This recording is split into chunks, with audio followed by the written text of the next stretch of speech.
Hello, my beautiful souls. Welcome sa ating tarot reading sessions. Keep in mind, general reading po ito. Maring mag-resonate, maring hindi. Kunin nyo na lang po kung para sa inyo and leave the rest.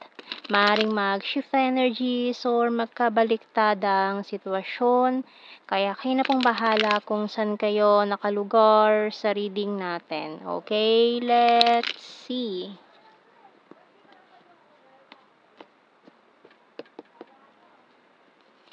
So we have here the Eight of Cups and the Nine of Pentacles. King of Cups and the Justice card. Hermit and Temperance. Page of Swords and the Three of Swords. Ten of Pentacles bottom card. Okay. So may mga specific signs tayo dito ng strong Libra, Virgo, and Sagittarius placements. So, itong taon to talagang nasaktan siya sa'yo. So, with the Three of Swords natin dito, talagang ininda niya ng matindi itong connection na nangyari sa inyo nitong taon to na napunta sa hindi maganda. Talagang dinibdib niya to, ininda niya, talaga nagpakalasing-lasing siya, move on lang sa iyo, pero wala eh. Ayan. So, nag-walk away na itong taong to. Talagang hindi niya matanggap sa sarili niya yung separation nyo, no? Kung ano man to nangyari dito, nag-hermit mode pa siya, talagang lahat inignore niya, lahat, simula nang nakilala ka siguro nitong taong to, ay hindi na siya nagkaroon ng seryosohang relasyon. Ayan. Kasi parang, ikaw na yung naging pamantayan niya sa lahat ng person. Simula na nakilala ka niya, parang wala nang pumantay doon sa naramdaman niya sa'yo. Kaya parang feeling niya, hindi niya na kayang magmahal ng iba. Ganon. Ganon katindi, ka-intense. Kasi para sa kanya, ikaw lang sapat na eh. Simula nung nakilala ka niya, parang nakita niya na yung niya eh, hinahanap niya eh. Kumbaga parang the search is over, ganon.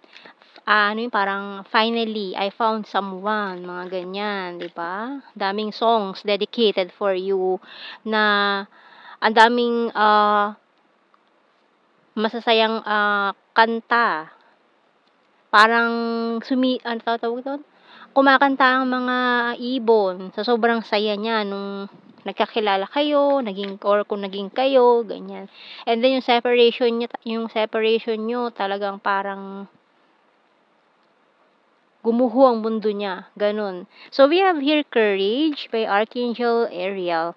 Be courageous and stand up for your belief. So siguro naduwag tong taong to before, kaya yun ang isa sa mga pagsisisi niya na naduwag siya. Kumbaga hindi niya pinaglaban kung ano man yung naramdaman niya sa iyo before, hinayaan ka niya na mag-slip away, na mawala, mag-walk away.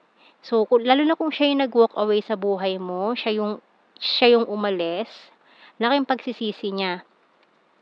No, kasi mukhang yung katulad mo talaga yung pangarap niya eh, yung gusto niya makasama sa buhay.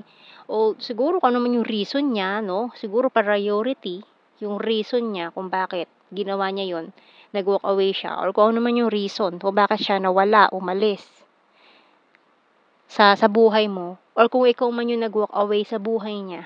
Ganyan. So, ngayon, itong taon to ay non-stop stalking. Ayan, tinitingnan din niya yung social media mo. Or kung malapit lang siya sa inyo, lagi siya dumadaan sa harapan ng bahay niyo, mga ganyan. Kung long distance kayo, talagang ini-stalk ka niya, gusto ka niyang puntahan. Or kung, ayun nga, kung long distance kayo, parang 1, 2, or 3 times nagpunta siya sa location mo, sa lugar niyo, pero ayun nga, nagbakasakali lang siguro siya na makita ka, pero hindi nangyari, or hindi siya napagbigyan. Kasi parang umasa lang siya na baka sakali, ganun. Pagbigyan ng tadhana, magkasalubong kayo, pero hindi kanya nakita, mga ganyan. We have here coffee, rain, medication, lantern, scissor, teddy bear. Ayan, kasi parang ikaw yung niya eh. Yung security blanket, ganun, with this teddy bear, and healing crystals, bottom card. So, maaaring nag-heal na kayo parehas or in the process of healing, pero itong taon to palagi pa rin nagre-relapse. Hindi siya makamove on sa'yo totally eh. Parang hindi niya matanggap na hanggang doon na lang yun. Tingnan natin tarot messages, oracle cards. Husband, wife, material. Kasi ikaw yung nakikita niya this eh.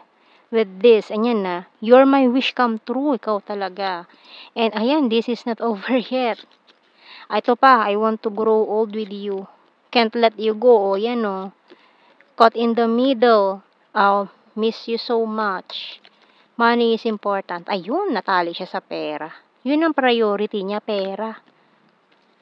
Sorry, I'm wasted. So, talaga nagpakalangaw-langaw ito sa alak para lang makamove on sa'yo. Pero, wala. Hirap siya. So, tingnan natin more messages. I don't react when people mention you. Oh. I couldn't let you get close to me. I will wait for a sign from you. So, maring waiting sa mga signs and starting to understand our connection.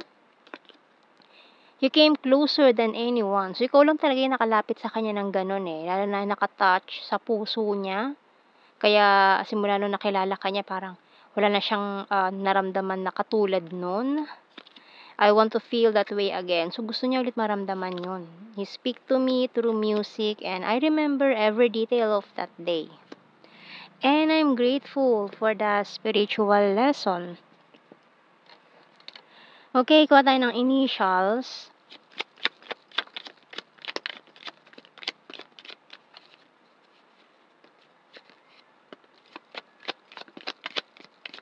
Oops.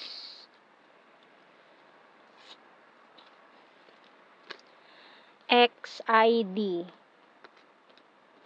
MC. B. J. G. Z. W. P. V. Bottom card, letter T.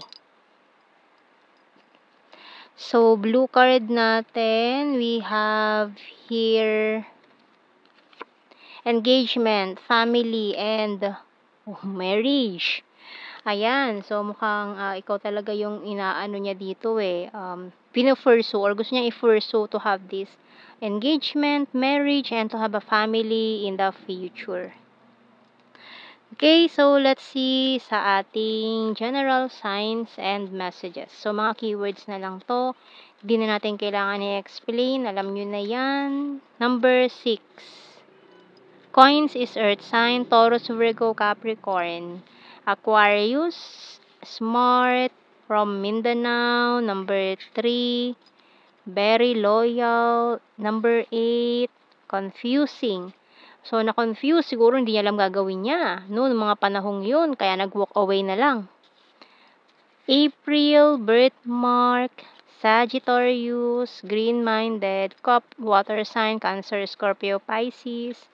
Weird, ayan. So, may mga natali rin sa karmic relationship. Sweet, killer smile, and twin flame. Oh, maaaring na-realize niya, ikaw yung twin flame niya. Tapos, yung karmic relationship niya, natuto na siya. No? Na mali yung taong yun, na hindi siya yung hinahanap niya. And then, after nung nakilala ka niya, parang nagkaroon siya ng recognition na ikaw talaga yung hinahanap niya.